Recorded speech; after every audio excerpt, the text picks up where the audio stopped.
It's time to take your business to the next level, the boss level. These are the premier business owner strategies and successes being utilized by the industry's top talent today.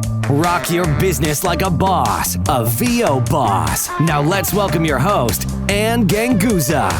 Hey everyone, welcome to the VO Boss Podcast. I'm your host, Ann Ganguza, and I am here back with special guest co-host Erikka J. Hey Erikka. Hey Ann, how are you today? I'm doing good. What's going on with you? Oh, nothing, man. Just happy to be back and happy to have... Actually, I just had a job that walked in on my website, and I was so excited because I love getting those. Oh my God. I love that you said that because walking in on your website, that's the best kind of job to get because you don't have to do all the work of auditioning. They've already come to your website. They've heard your demos and they've liked what they've heard. And then they contact you and say, how much?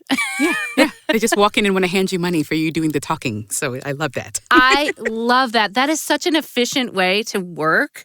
Not that, look, I'm not going to blast anybody who auditions. I mean, I audition. Hey, I audition for my agents. Every and day. Thankfully, I'm busy because I do a lot of things in my business.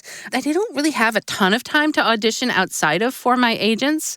And so when it comes in on my website or however they find me online, I absolutely love the inquiry because they don't necessarily need an audition. They're just saying, here's my job. How much will it cost? Yeah. So, well, I mean, talking about balance, sure, we do auditions every day, and that's a great way to land work. And a lot of the work that we get from our agents where we have to audition are those big, really great jobs. But having a balanced approach to your business and having a diverse set of leads that come in, having that walk-in money where you don't really have to do that audition work. And it's just like, hey, we want you to do this job. We saw your website and love your work. And when can we schedule a session and how much? Like, that's great. It's a good balance. Love it. And so I think so important to talk about is SEO because that plays a large part in how people find you online, a large part in how people find me and my website, and then pretty much say, hey, I like your voice. How much will it cost? So let's talk a little bit about SEO, search engine optimization. I know a lot of people get discombobulated when we start talking about technological things like that and SEO. And disclaimer here, I am not an SEO expert, but I have definitely employed certain things on my website that have allowed me to be found easier. And it has really contributed greatly to those people that walk in and ask for work from me, which I think is amazing. Erikka, what about your experiences? Absolutely. I mean, if you think about it, when it gets a little intimidating, you just think about SEO, as Ann said, stands for search engine optimization. What is Google? A search engine. Mm-hmm. What are all these social media sites? Essentially, a search engine. Even the P2Ps, a search engine. They're looking for things. So all you're doing is optimizing your website so that you are found more easily on that search engine when they're searching for things that are relevant to your website. Yes, absolutely. Or your online presence. I know I bring it back to the website because I think the website is the core of who our businesses are. Yeah. And the core website will allow anyone to come find me, listen to my demos, and then pay me money. Yes. So it's like a full cycle. That's my online storefront. And so let's talk about how we can optimize our online presences for good SEO, Erikka. Yeah. What's the first thing? I think for me, I saw the jump when I went into, because currently my site is based on Squarespace. I'm in the process of moving over to WordPress. But there is, if you dig into those sites, there are sections that are specifically for SEO.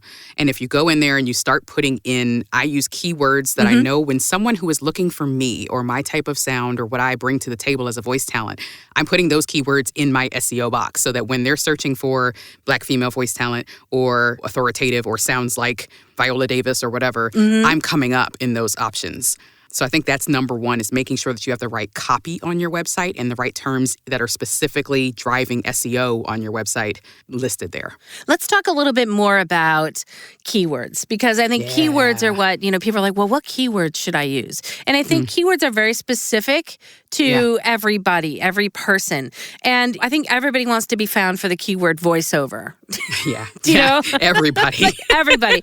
And here's the deal. The sites that have a lot of people that have voiceover in their profile, that word, are going to be the ones that get found first because there's many occurrences. So keywords are basically in Google, if you rank highly for a particular keyword, you will show up on the first page, which is desirable to show up on the first page because many people, when they search, myself included, I don't always go to the second or third pages. However, I will say, Erikka, I don't know if you've noticed recently, there's been an awful lot of ads on the first page of Google lately. There have. A lot. Definitely. And not just Google, but I went to search for a restaurant on Yelp or something, and it was it wasn't necessarily the best, but it was ranked first because it was sponsored, and you have to look for that word. And it's oh, wait.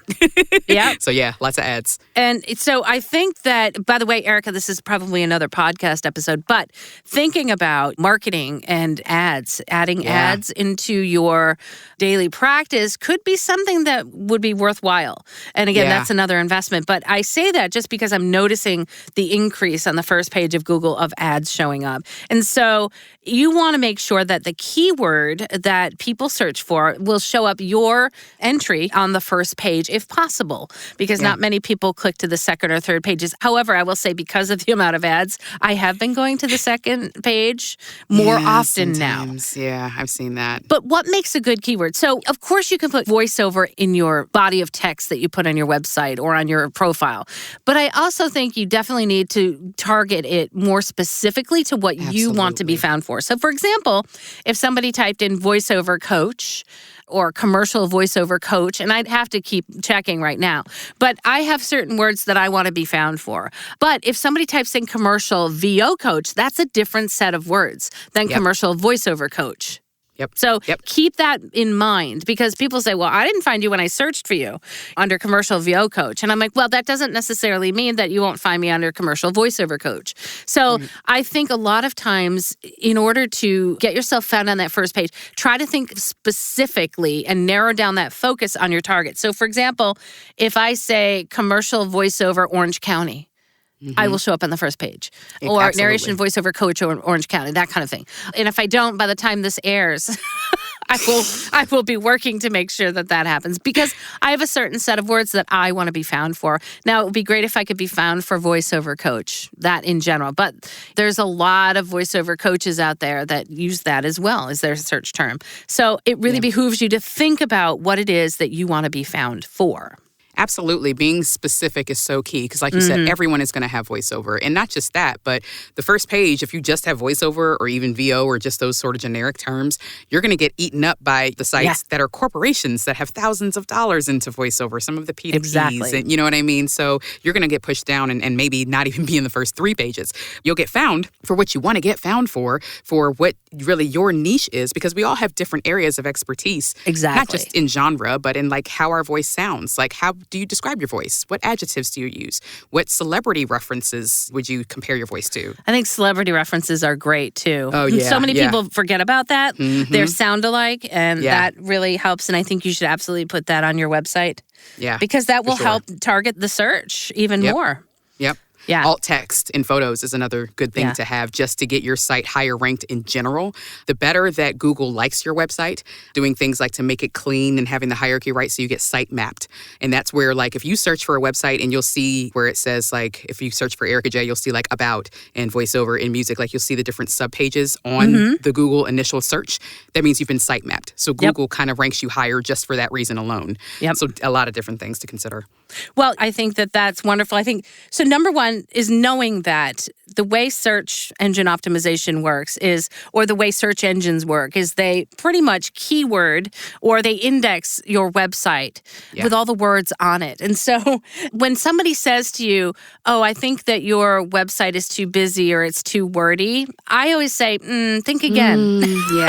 Yeah. I mean, if you ever look at my website, I've got words everywhere. And so the reason for that is for SEO purposes. I want to be able to be found. And so these people, they're like, I really want clean voiceover web pages that, you can get to the demos right away, which I agree with. But I'll tell you what, clean doesn't necessarily mean that you're not being verbose about who you are and what kind of a business you are. Because when I search for, let's say I want to find a particular product, I'm trying to find green chickpeas. I just say that. It's pretty particular. It is particular. And it's very difficult to find green chickpeas. But when I type that in, the websites that come back, I want to be able to click on them and immediately purchase. And so when somebody types in those keywords for you, commercial voiceover or explainer, narrator, whatever that is, you want to show up on that first page. And then when they click on you, you want that page to be accessible and easy to buy. Yes. Easy to buy and look professional. So I think in terms of the SEO, the search engine optimization being optimized for your site, I think it helps to have more words that accurately describe who your business is and what words you want to be found as. Yeah. So you must include those. And you mentioned the alt text, which is great. And somebody who doesn't necessarily design websites may not know what that is, but that is text that you put around an image in the code of the HTML. Of the website, which you can do if you understand a little bit about WordPress or whatever your website has been developed in. My websites are all in Wix now. I was using WordPress.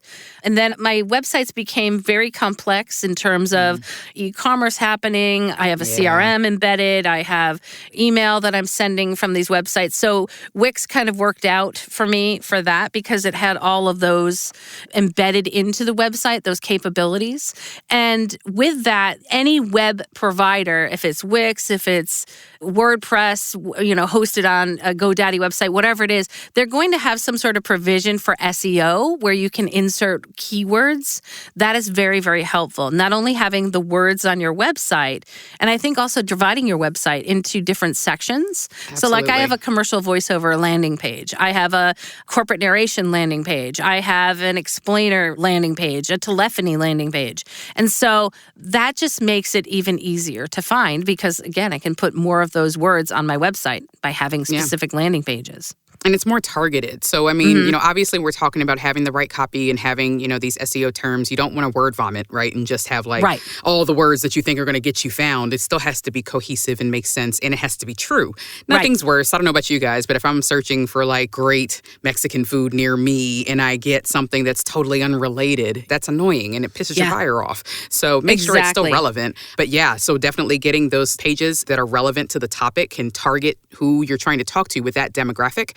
And I believe it may have changed because I know Google was more so understood words and they're starting to have more like a computer vision where they can understand images more. Yes, but I think having at least 500 words was the cutoff last I heard from someone that worked at Google per page to get it kind of recognized and rank. Yeah, so, I think they're starting to recognize words within photos as well. Yep. Yeah, I absolutely think that having, first of all, more words and targeted words that make sense, by the way, you'll get penalized if you just do what they call keyword stuffing.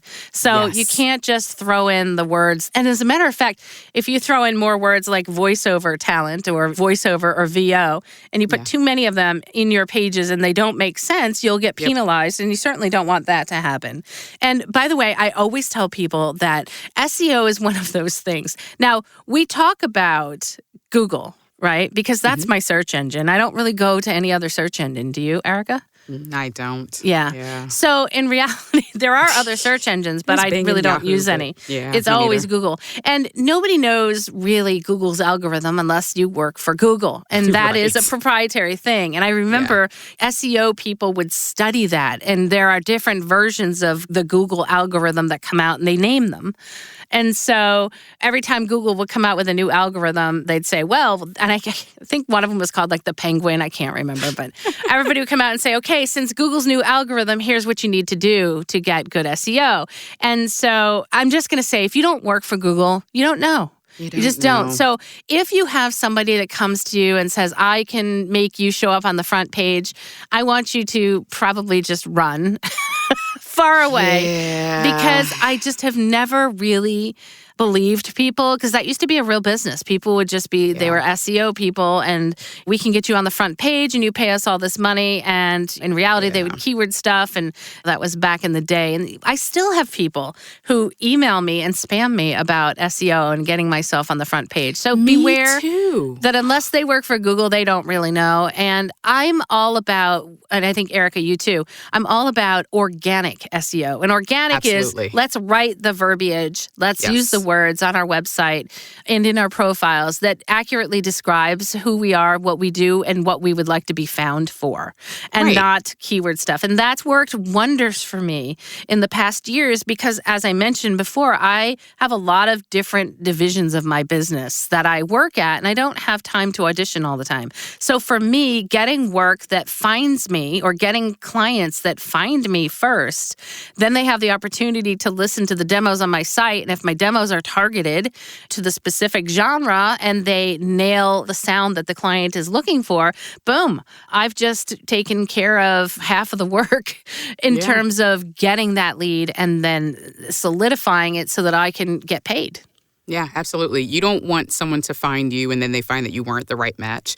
You don't want to attract the wrong client and ends up wasting your time. Yeah. So the more targeted and sort of more strategic that you are with those keywords to make the right match happen, automated, take that manual work out for yourself. It's a win for both sides. So absolutely. I like how you said you don't want to attract the wrong client. Yeah. And interestingly enough, I always hear about people talking about being lowballed in a lot of the Facebook groups, and they'll be like, oh, they only offered me this, or this is what they're offering. And I'm like, interestingly enough, I never quite meet clients like that. And I'm going to very humbly attribute it to a great web designer, my great web designer, who shall remain nameless because they can't take on any more clients, and a great writer for the verbiage, of which I worked many, many years myself on trying to hone that and really working with someone to figure out, who am I? Who do I want to be?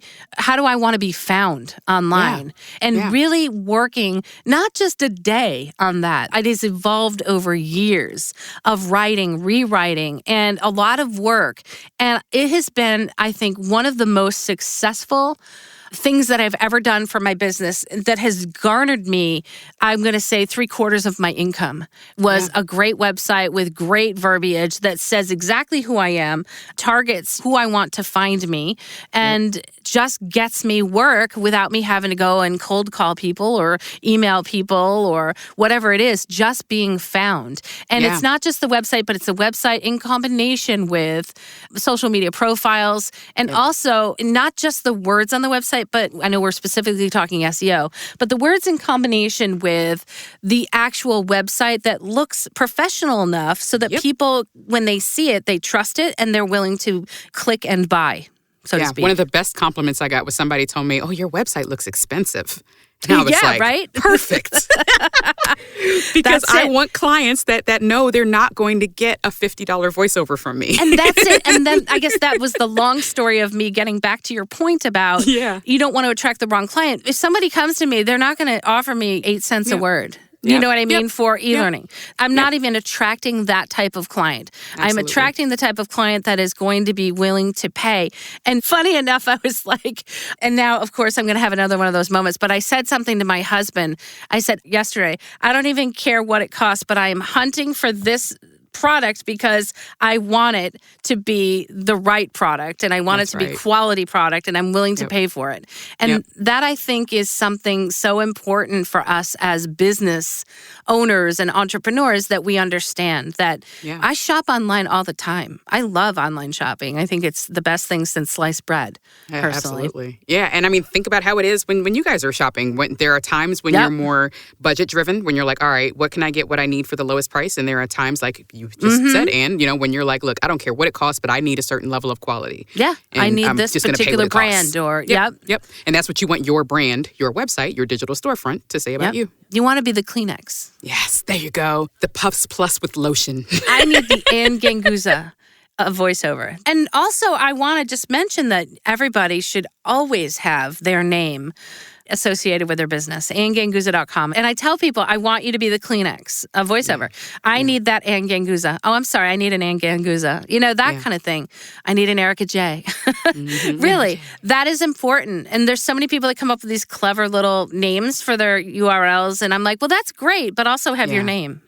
Right? Well, use them, and I guess this is sort of a little, it's still kind of related to SEO in a way, but you can do that and use redirects. Yes, that's one thing I do a lot, because people frequently forget that I have 2 Ks in my name, or where they want to put 2 Rs or whatever. So I have had other things like EJ voiceover that are easier to find, but it still redirects you to erickaj.com. Absolutely. So you can still do those little clever names that get people's attention and have it tell them what your name is when they get there. Unless you have somebody else out there with another name that might be, I don't know, somebody undesirable that you may not want to be found for. Then I say add the word voice or voiceover afterwards. You know, Ann Ganguza voiceover. Everybody's like, well, Ann Ganguza isn't that difficult to spell. I'm like, well, I'm a Kleenex. So teach them. And like Erikka J, I will tell you, Erikka, I learned right away because you're somebody I wanted to know. I knew I wanted to be in contact. I immediately remembered the 2 Ks and not 2 Rs. Well, but it's true, right? So I just now true. know. And I think that any client, right, that wants you, they learn it, and that's it. And you stay in their brains. And that is what makes you unique. And I love your last name. It's so like Ganguza. Thank you. Like, it is a cool name, isn't it? It's one of the reasons why I took it. Right. You're like, honey, this is a business decision. Well, it kind of was. My name before was Lucy, and that was also a cool name. So I just thought Ann Ganguza just was a cool sounding name. But Ann Lucy was also really a cool name because people sometimes would call me Lucy instead of Ann. But when I first started, I picked a URL and I said AnnSpeaks.com. And I thought it was so clever. And the funny thing is that nobody searched for Ann. Like, what is an Ann Speaks? Is that like a noun? What is that? I mean, you would like it to be, but in the beginning, it did not serve me well, even though I thought I was so clever. So it's memorable, you know? But like Ann Ganguza, how can you forget that? That's right. Like, and if you want Ann Ganguza, you'll know how to spell that name. That's right. That's You'll the find point. it. So don't worry, bosses out there, if you have a name that's difficult to spell. I always say get that name and then get redirects, like things that are easier, like your first name, voiceover.com or whatever. But that, again, is part of the SEO as well, not just the words that you have on your website, but also in your URL. Yes. So if they are words that people typically search for that you want to be found, you can also include those in your URL. And it's not expensive these days to get additional URLs, to buy additional domain names. And then, let's see, I have about 11 websites, Erikka. How many do you have? Oh, man. Or more than 10. There you go. So the thing is I think for people who have been in the business and have a little bit of at least knowledge about SEO and understand the advantages and the benefits, you can create what you mentioned before, those redirects that go to your website. So I also happen to have the elearningvoice.com, medical-narration.com, phone-voice.com, and all of these other genre-based website domains. And they have, again, more words on the page that discuss who I am, right? What my business does, my voiceover for explainers or voiceovers for telephony, voiceovers for, and that also contributes to my overall SEO in the world of online searching. And so I pay for those websites. I pay for the maintenance of those websites. And so it is an investment, guys. But I think if anybody has a problem finding me online, they maybe don't know how to type properly because... Well, I mean, that's what it's all about, is being easy to be found. So what can you do to make it easy for people to find you? Because the internet is vast. I mean, it is so big.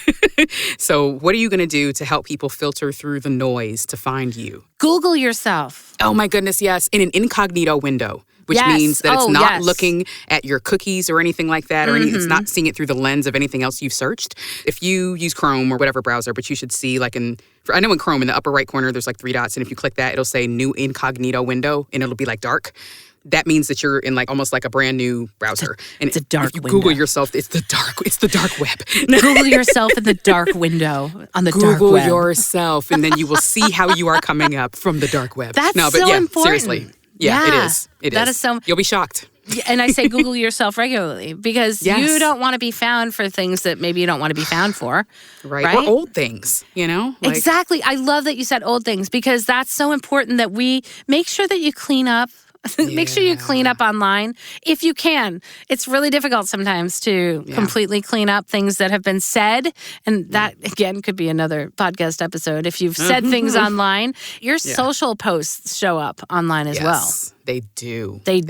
Have definitely seen Twitter posts come up in a Google search for me. And I was like, oh, okay.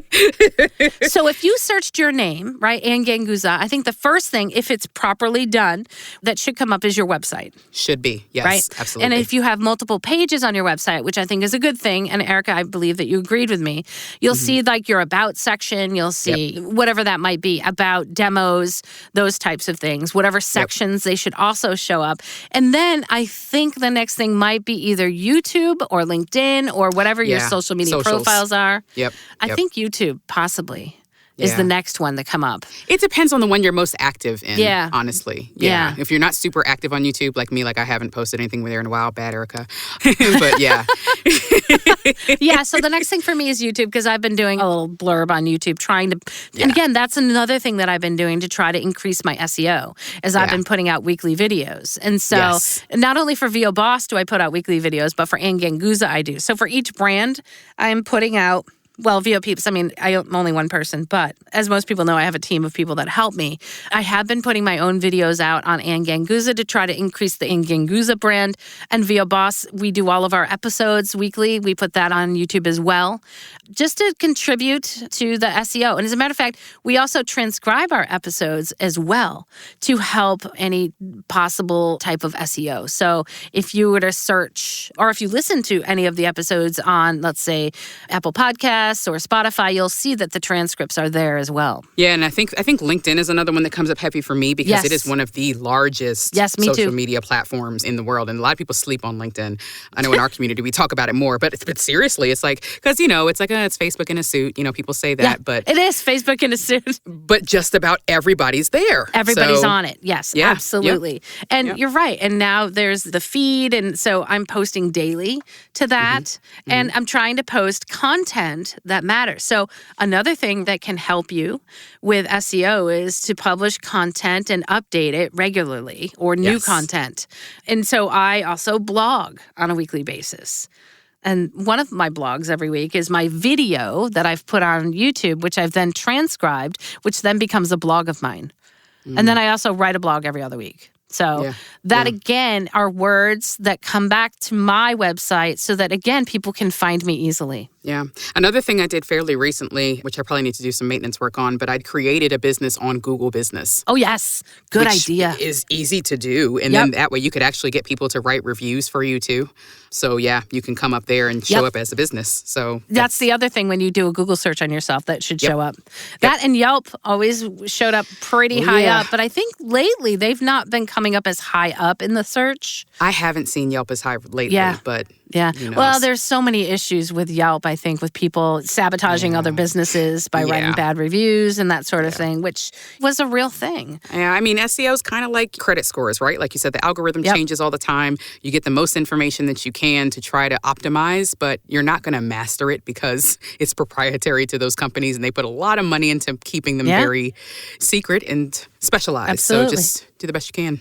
So consider, I'm thinking for the future, it's going to be something I've been looking at too. I mean, if you're not advertising already, think about that, because it's becoming more and more prevalent out there. But for sure, understand who you are, define who you are as a business, figure out what keywords you want to be found for, make sure that they appear in your websites, make sure they appear in your social media profiles, and try to just Google yourself every week or so. And longevity, by the way, has something to do with it. So make sure that you are Googling yourself every week. Every other week. Yeah. And you too can win at the SEO game. And it's not that complicated. It's not. And bringing it back to our balance theme, it's like we do things actively to get these leads and to get these jobs every day, like auditions or, some people on P2Ps or doing your direct marketing. SEO is something that you can do passively so that work just walks in the door. There you go. I love it. Wow. I could talk another half an hour on this at least. I could. I think we both talk a lot, Anne, because we get paid for it. There we go. Yeah. Well, bosses, you can use your voice to make an immediate difference and give back to the communities that give to you. Visit 100voiceswhocare.org to find out more. You can absolutely make a difference for a small quarterly contribution. And a great big shout out to our sponsor, IPDTL. You too can network and communicate like bosses like Erikka J. and I. And find out more at IPDTL.com. You guys have an amazing week, and we'll see you next week. Bye. Bye.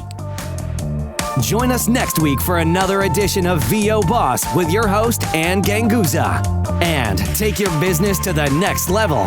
Sign up for our mailing list at voboss.com and receive exclusive content, industry revolutionizing tips and strategies, and new ways to rock your business like a boss. Redistribution with permission, coast-to-coast connectivity via IPDTL.